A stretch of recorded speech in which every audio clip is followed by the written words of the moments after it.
dengan bacaan kita Al-Fatihah.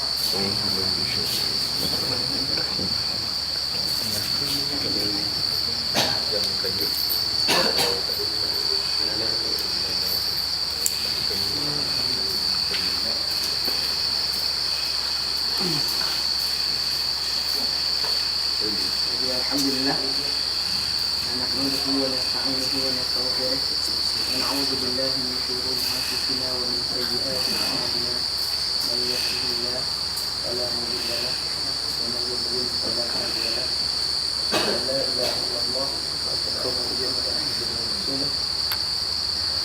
Jadi ikhwan yang kasih sekalian, jadi insyaAllah jadi pada malam ni ada dua sesi ya. Ana diamanahkan untuk beri sedikit tazkirah tazkirah lepas solat kita ni dan kemudian akan terus pada dua WhatsApp. Alhamdulillah ada beri package 3 terus ke WhatsApp yang akan disambung oleh Inaimah. Sudah. Kita bagi. Saya bagi subuh. Subuh. InsyaAllah Lagi dah. Tadi dah. Subuh habis kan? Jadi insyaAllah jadi alhamdulillah pertamanya marilah kita mari kita mengangkat sendiri rasa syukur kita terhadap Allah SWT kerana Allah memberikan kita peluang untuk kita berada bersama-sama pada hari ini, insyaAllah.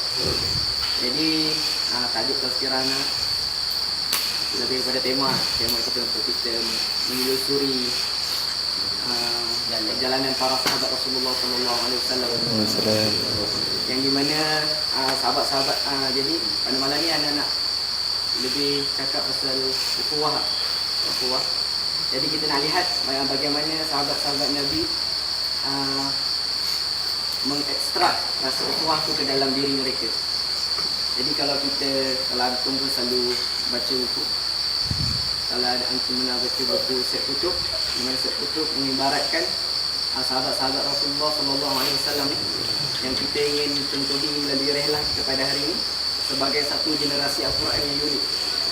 Maka dalam buku dia, Syed Qutb kata takkan ada generasi yang lebih hebat sebelum dan selepas daripada generasi ini. Nak katakan kehebatan generasi. Jadi apakah sumber kekuatan utama ni? Jadi bertepatanlah dengan gelaran dia dapat gelaran Jilul Quran Al-Farid, generasi Al-Quran yang unik kerana sahabat-sahabat Nabi ni dia punya rujukan tak lain tak bukan Umar Al-Quran. Jadi diceritakan pada suatu hari Sayyidina Umar dia duduk bersama dengan Rasulullah SAW. Kemudian Sayyidina Umar tak silap. Sayyidina Umar dia membelik-belik Taurat. Depan Nabi. Dan kemudian Sayyidina Umar berkata, Rasulullah mungkin daripada Taurat ni ada kot benda-benda bagus yang boleh kita contohi kan. Tapi bila Rasulullah SAW dengar, merah padam muka Rasulullah SAW. Rasulullah SAW kata, di tangan kamu ada panduan yang lebih sempurna daripada kitab. So dia merujuk kepada Al-Quran. Dan juga Sayyidina Abu Bakar pernah berkata mengenai Al-Quran ni, dia kata Sayyidina Abu Bakar kata kalau tali hunta dia hilang sekalipun, dia akan menemuinya di dalam Al-Quran, dia kata. Jadi nak menunjukkan bagaimana begitulah sebabnya muncul satu generasi yang unik ni, sebab diorang adalah satu generasi yang diturunkan Allah bagi iman sebelum Al-Quran. Sebelum Al-Quran ni habis diturunkan. Maksudnya Al-Quran belum habis turun ni, tapi dah iman tu dah tahap percaya. Banyak kata kelipatan iman. Jadi saya tu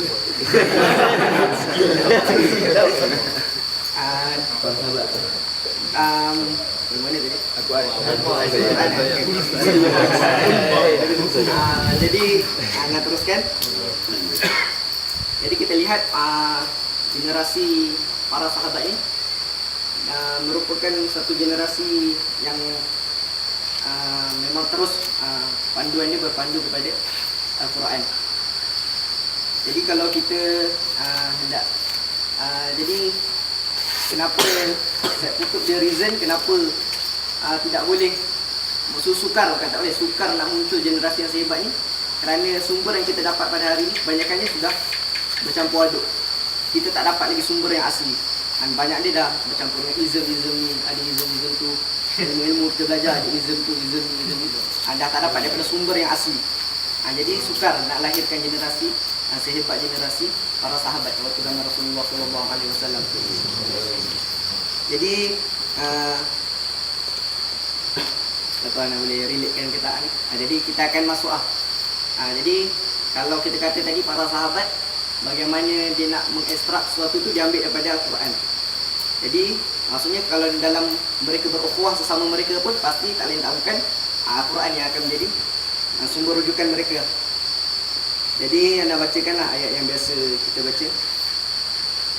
A'udzubillahi minasyaitonirrajim. Innamal mu'minuna ikhwatun fa aslihu baina akhawaykum wattaqullaha la'allakum turhamun. Sesungguhnya orang-orang mukmin itu bersaudara. Kerana itu damaikanlah antara kedua saudaramu yang berselisih dan bertakwalah kepada Allah agar kamu mendapat rahmat. Jadi kita lihat melalui ayat Al-Quran ni, maksudnya Allah telah meletakkan satu garis panduan. Allah telah meletakkan satu benchmark, iaitu apa sumber persaudaraan kita dalam Islam. Jadi manusia pada hari ni, realiti manusia pada hari ni, manusia dia cuba mencari-cari satu platform untuk menyatu padukan manusia. Jadi muncullah satu Malaysia. Maknanya nak menyatu padukan umat manusia. Dan muncul lagi bermacam-macam bentuk cara yang manusia dah gunakan untuk menyatu padukan manusia. Tapi kalau kita lihat daripada dalam Al-Quran seperti yang Allah sebutkan ni, jadi Allah telah meletakkan satu apa? Formula. Satu formula untuk kita menyatu padukan hati-hati manusia ni. Jadi apa yang Allah katakan? Innamal mu'minun. Jadi maksud dia ukhuwah ni tak lain tak bukan dasar dia mesti dasar iman. Iman kepada Allah Subhanahu Wa Taala. Sebab kalau maksudnya dasar iman ni maksudnya berdasarkan akidah tauhid kita kepada Allah Subhanahu Wa Taala. Jadi kalau kita lihat kalau kita tetap cuba juga macam contoh dia kalau kita nak menyatukan padukan manusia atas dasar satu negara, contoh dia mungkin dalam negara tu dia bersatu, tapi dengan negara-negara lain mungkin lain lah, dah lain, dah tak boleh nak bersatu. Mungkin kononnya kita nak satu padukan manusia atas dasar humanity lah, kata kemanusiaan. Tapi mungkin setiap negara-negara humanity dia berbeza. Untuk macam Israel, humanity dia mungkin rakyat dia bebas, tapi rakyat Palestin boleh dibantai, disembelih dan sebagainya. Jadi tapi bila kita pergi kepada Islam, Islam ni dah prescribe all the things. Humanity dalam dia pun dah lengkap, segala bentuk tak kisah nak cari apa pun, semuanya ada dalam lengkap dalam Islam. Jadi Allah dah letakkan sumber Islam dan iman ni sebagai asas kepada pembentukan ukhuwah. Jadi kita pun bersama pada hari ni tak lain tak bukan Melayu ke? Melayu. Bukanlah. Jadi atas dasar rasa iman kita kepada Allah Subhanahu Wa Taala. InsyaAllah. Jadi itulah yang moga-moga kita harapkan menjadi sumber pertemuan kita pada kali ini, insyaAllah.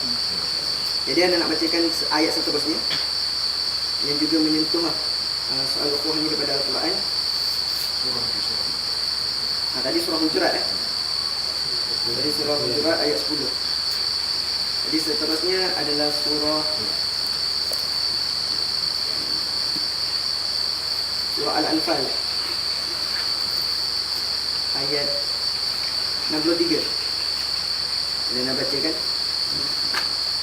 ayat 63. A'udzubillahi minasyaitonirrajim. Wa allafa baina qulubihim law anfaqta ma fil ardi jami'an ma allafta baina qulubihim walakinna Allah allafa bainahum innahu azizun hakim. Dan dialah Allah yang mempersatukan hati-hati mereka yang beriman. Walaupun kamu menginfakkan semua kekayaan yang berada di bumi, nescaya kamu tidak akan dapat mempersatukan hati-hati mereka. Tetapi Allah telah mempersatukan hati mereka. Sungguh dia maha perkasa, maha bijaksana.